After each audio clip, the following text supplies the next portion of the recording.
नमस्कार दोस्तों, मेरे YouTube चैनल ज्ञान का समाचार में आप सभी का बहुत बहुत स्वागत है। यह एक बहुत अच्छी कहानी है। मैं आपको इस वीडियो में बताऊंगा। आप मेरे साथ वीडियो को लास्ट तक ज़रूर देखें और वीडियो अच्छी लगे तो वीडियो को लाइक शेयर करके चैनल को सब्सक्राइब जरूर कर लें। तो चलिए वीडियो को शुरू करते हैं। त्रिया चरित्र की कहानी यदि याद कर ली तो जिंदगी में कभी धोखा नहीं खाओगे। त्रिया चरित्र जाने नहीं कोई, कसम मारकर सती हुई। यह कहावत कोई ऐसे ही नहीं बनी है, इसके पीछे एक लंबी कहानी है। इस कहावत का अर्थ है कि स्त्री का चरित्र एक अबूझ पहेली है, उसे कोई नहीं जान सकता। वह जलेबी की तरह जटिल व्यक्तित्व की स्वामिनी है, जो उल्टा होते हुए भी सती सावित्री दिखने का प्रयास करती है। वह अपने पति को मारकर सती होने का इस बांग रच लेती है, पर ऐसा चरित्र समस्त स्त्रियों का हो यह जरूरी नहीं। कुछ स्त्रियां ही ऐसे चरित्र की मालकिन होती हैं, समस्त नहीं। आओ आज एक कहानी सुनते हैं कि यह कहावत कैसे बनी। पंपापुर नामक एक राज्य था, जहाँ पर बिलासराय नामक राजा राज्य करता था। राजा का जैसे नाम वैसे ही उसके गुण थे, अर्थात वह एक बिलासी राजा था। पूरे राज्य में स्वच्छता का बोला भाला था। न केवल पुरुषों अपितु स्त्रियों का भी हद दर्जे के चारित्रिक पतन हो गया था। विवाहित संबंध कायम करना एक आम बात थी उस राज्य में। उस राज्य में सुधर्मा नामक एक लकड़हारा रहता था। उसकी पत्नी का नाम सुलक्षणा था। सुधर्मा सुबह सुबह लकड़ी काटने वन में चला जाया करता था और देर शाम तक वापस लौटता था। दिन भर घर में सुलक्षणा अकेली रहती थी और बोर होती थी। सुलक्षणा अति सुंदर स्त्री थी और आत्ममुग्धा नारी की तरह अपने रूप यौवन को आईने में देखकर हर्षित होती रहती थी। शाम को सुधर्मा थका हारा आता था और खाना खाकर जल्दी ही सो जाया करता था। सुलक्षणा घर का काम निपटाकर और सज संवर कर जब तक सेज पर आती थी तब तक सुधर्मा खर्राटों की दुनिया में सैर करने चला जाता था। बेचारी सुलक्षणा मन महसूस कर सेज पर तड़पती रह जाती थी। उसका यौवन खून के आंसू रोने लगता था। घर गृहस्थी का सारा सामान सुलक्षणा ही लाती थी।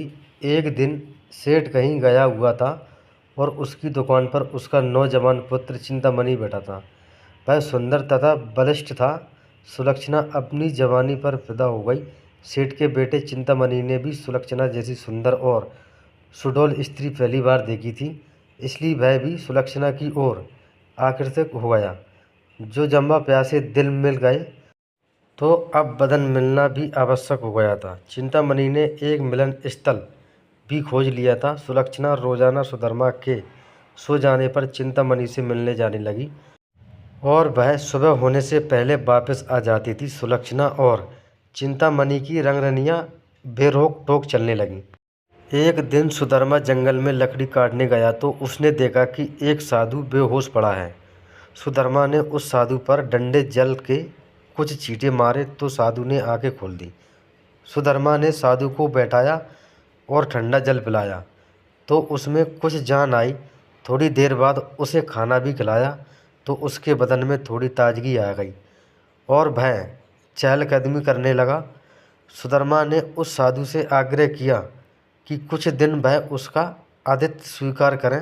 सुधर्मा के आग्रह को साधु महाराज टाल नहीं सके और शाम को वे साधु महाराज सुधर्मा के साथ उसके घर आ गए। साधु को देखकर सुलक्षणा के बदन में आग लग गई। उसे लगा कि अब उसकी चोरी पकड़ी जा सकती है, इसलिए वह साधु को घर में नहीं रखने की जिद पर अड़ गई। सुधर्मा ने उसके सामने संपन्न करते हुए कह दिया कि साधु महाराज बस एक दो दिन ही रहेंगे। इस पर सुलक्षणा राजी हो गई। रात में सबने खाना खाया और साधु के लिए आंगन में चारपाई बिछा दी। सुधर्मा खाना खाने के तुरंत बाद ही सो गया था, लेकिन सुलक्षणा की आंखों में नींद कहाँ थी। वहाँ तो चिंतामणि की सूरत बसी हुई थी। उसका मन उड़कर चिंतामणि के पास चला गया था, मगर बदन तो सुधर्मा के घर में ही पड़ा था। यौवन को मन से ज़्यादा तन की जरूरत होती है। सुलक्षणा को अपना बदन जलता हुआ महसूस होने लगा। उस आग बुझाने के लिए उसे चिंतामणि के सागर की आवश्यकता थी। सुलक्षणा उठी और उसने देखा कि सुधर्मा खर्राटे ले रहा है। तब वह साधु के पास गई। साधु भी चुपचाप लेटा था। सुलक्षणा ने उसे सोता हुआ जाना और फिर वह बन सवर कर चिंतामणि से मिलने के लिए चल दी। साधु एक अनजान व्यक्ति के घर में ठहरा था और सुलक्षणा ने उसे बड़ी मुश्किल से घर में रहने दिया था, जबकि उसने यहाँ रहने के लिए कहा ही नहीं था। सुलक्षणा के व्यवहार को देखकर दाल में जरूर कुछ काला है, साधु महाराज के मन में कहा और वह सोचता ही रहा। इसलिए उसे नींद नहीं आई और उन दोनों के क्रियाकलाप देखता रहा। जब सुलक्षणा उसके पास आई तब वह दम साध कर चुपचाप लेटा रहा। उसने सुलक्षणा को बन सवर कर कहीं पर जाते हुए देख लिया था, मगर वह चुपचाप पड़ा रहा।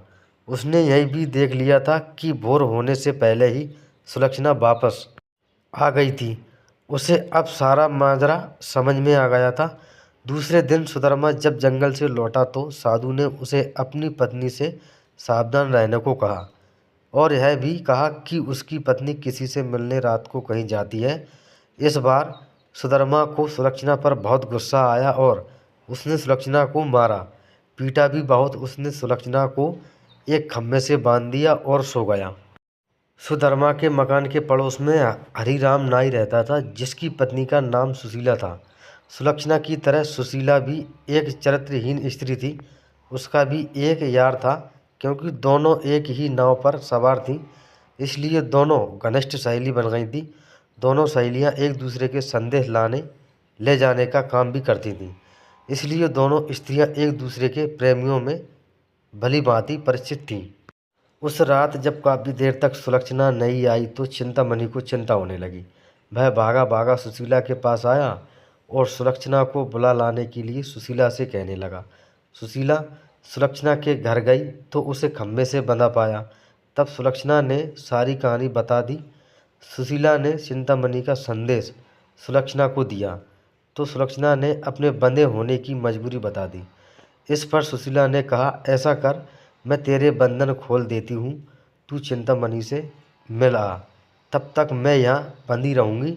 इसके बाद प्रस्ताव पर सुलक्षणा की बाँधें खिल गईं और वह अपनी जगह सुशीला को बांधकर चिंतामणि से मिलने चली गई। साधु महाराज यह सब खटराक देख सुन रहे थे, मगर वे चुपचाप खाट में दम साधे पड़े रहे। रात में जब सुधर्मा की नींद खुली तो उससे सुलक्षणा पर थोड़ी दया आई और उसने सोचा कि उसने कुछ ज़्यादा कठोर रूप धर लिया था, अब सुलक्षणा को खोल देना चाहिए। लेकिन मन ने कहा, अगर वह फिर से अपने प्रेमी से मिलने चली गई तो? अब इस सवाल का कोई जवाब नहीं था उसके पास। उसने सोचा कि इस बार यदि सुलक्षणा वचन दे दे कि वह अपने प्रेमी से मिलने नहीं जाएगी, तब वह उसे खोल सकता हूँ। सुधर्मा ने जोर से आवाज़ लगाई, कालकिनी, अगर मुझे तू यहाँ आश्रय दे दे कि तू उससे मिलने नहीं जाएगी तो मैं तेरे बंधन खोल दूँगा। लेकिन वहाँ पर तो सुलक्षणा नहीं अपितु सुशीला बंधी हुई थी। सुशीला ने सोचा कि यदि वह कुछ भी बोलेगी तो उसकी आवाज़ से सुधर्मा को पता चल जाएगा कि वह सुलक्षणा नहीं कोई और है, तो फिर सारा भांडा ही फूट जाएगा। इसलिए वह कुछ नहीं बोली और चुप रही। उसके इस तरह चुप रहने पर सुधर्मा को गुस्सा आ गया और उसने गुस्से में आकर कुल्हाड़ी फेंक कर दे मारी। कुल्हाड़ी सीधी सुशीला की नाक पर जा लगी और उसकी नाक कट गई। वह अंदर ही अंदर सारा दर्द सहन कर गई, मगर उसने एक भी करह नहीं निकालने दी। कुल्हाड़ी फेंक कर मारने से सुधर्मा का गुस्सा थोड़ा ठंडा हो गया और वह सो गया। उधर सुलक्षणा आज जल्दी ही वापस आ गई और जल्दी जल्दी सुशीला के बंधन खोल डाले। तब सुशीला ने अपनी कटी हुई नाक दिखाई और सारा वायका सुन डाला। सुलक्षणा यह देखकर और सुनकर काँप उठी, मगर अब क्या हो सकता है। सुशीला अपने घर को चली गई और सुलक्षणा फिर से उसी खम्भे से बंधी खड़ी हो गई। साधु बाबा चारपाई पर पड़े पड़े यह सारा त्रिया चरित्र देख रहे थे। थोड़ी देर बाद जब सुधर्मा की नींद खुली तो उसने अपनी पत्नी सुलक्षणा से फिर कहा, देख, तू अब भी मुझसे सच सच कह दे और मुझे यह वचन दे दे कि तू फिर कभी उससे मिलने नहीं जाएगी तो ठीक रहेगा, नहीं तो जिस प्रकार मैंने तेरी नाक काटी है अब तेरे दोनों कान भी काट दूंगा। फिर तू नकटी और बूची हो जाएगी, तब तेरा घर से निकलना ही मुश्किल हो जाएगा। इन शब्दों को सुनकर सुलक्षणा के षड्यंत्रकारी दिमाग में एक युक्ति सूझी। उसे पता था कि नाक उसकी नहीं सुशीला की कटी है और इस बात का पता सुधर्मा को नहीं है। अतः इस नाज़मजी का फ़ायदा उठाना चाहिए। तब उसने त्रिया चरित्र दिखलाते हुए नाटक करना शुरू कर दिया और ज़ोर ज़ोर से रोना शुरू कर दिया। रोते रोते बोली, तुम मर्द लोग बड़े बेरहम होते हो। अपनी पत्नी पर झूठा इल्ज़ाम लगाकर उसकी नाक काट देते हो। मैं कोई उल्टा स्त्री नहीं हूँ जैसा कि तुमने मुझ पर आरोप लगाया था। मैं एक पतिव्रता स्त्री हूँ और मैं आज तुम्हें यह सिद्ध करके दिखा दूंगी कि मैं कितनी सती नेक और पतिव्रता हूँ। ऐसा कहकर उसने आसमान की ओर देखा और भगवान को संबोधित करते हुए बोली, हे प्रभु, हे माता गौरी, हे समस्त देवी देवताओं, हे दसों दिशाओं, आप सभी मेरी बात ध्यान से सुनो और मेरे साथ न्याय करो। मैं यदि तन मन और वचन से एक पतिव्रता और सती स्त्री हूँ तो मेरे पति ने मुझ पर बदचलन होने का आरोप लगाकर जो मेरी नाक काटी है वह नाक फिर से जोड़ जाए और एक पतिव्रता स्त्री क्या होती है यह पूरे जग को पता चल जाए। और वह ओम नमो भगवते वसुदेव नमः का जाप करने लगी। सुधर्मा यह सब देख और सुन रहा था। तभी 3-4 बार ही मंत्र का जाप हुआ था कि सुलक्षणा चीख पड़ी, मेरी नाक जुड़ गई, मेरी नाक पहले जैसी हो गई। हे भगवान, तेरा लाख लाख शुक्र है जो तूने एक पतिव्रता स्त्री की लाज रख ली और मुझ पर बदचलन होने का झूठा आरोप जो मेरे पति ने लगाया था उसे खारिज कर दिया। मैं आपका यह उपहार जिंदगी भर नहीं भूलूंगी भगवान। और उसने नीचे धरती पर झुककर भगवान को प्रणाम किया। तब तक सुबह हो गई थी। सुधर्मा को उसकी बातों पर विश्वास नहीं हुआ, इसलिए वह उसके पास गया और उसकी नाक को छूकर देखा, वह पहले जैसी ही थी। वह सुलक्षणा को आश्चर्य से देखता ही रह गया और अपनी गलती पर पछताने लगा। उधर सुशीला ने अपने चेहरे पर एक कपड़ा इस तरह लगा लिया कि नाक दिखाई नहीं दे। सुबह होने पर नाई हरिराम अपनी दुकान जाने लगा तो उसने अपनी पेटी संभाली। उसमें एक बड़ा वाला उस्तरा नहीं था। उसने सुशीला से कहा कि बड़ा वाला उस्तरा ला दे। सुशीला नाक कटने से चिड़ी हुई थी तो उसने हरिराम की तरफ एक चाकू फेंक दिया और कहा, ले, यह ले तेरा बड़ा वाला उस्तरा। बड़े वाले उस्तरे की जगह चाकू देखकर हरिराम का पारा 7वें आसमान पर चढ़ गया। उसने अपनी पेटी खोली और एक छोटा उस्तरा निकाला और उसे सुशीला की ओर फेंक कर मारा। सुशीला की चाल कामयाब हो गई। वह यही तो चाहती थी कि उसने उस्तरा हाथ में पकड़ा और ज़ोर ज़ोर से चिल्लाने लगी, अरे मेरी नाक काट दी, हाय मेरी नाक काट दी। उसकी आवाज़ सुनकर अड़ोसी पड़ोसी आ गए और वहाँ भीड़ लग गई। लोगों ने देखा कि सुशीला की नाक कटी हुई और उसके हाथ में एक छोटा उस्तरा है। सुशीला कहे जा रही थी कि उसके पति ने उसे बदचलन बताकर बेवजह की उसकी नाक इस उस्तरे से काट दी है। लोगों ने सुशीला की बात सही मान ली और हरिराम नाई की खूब धुनाई कर दी।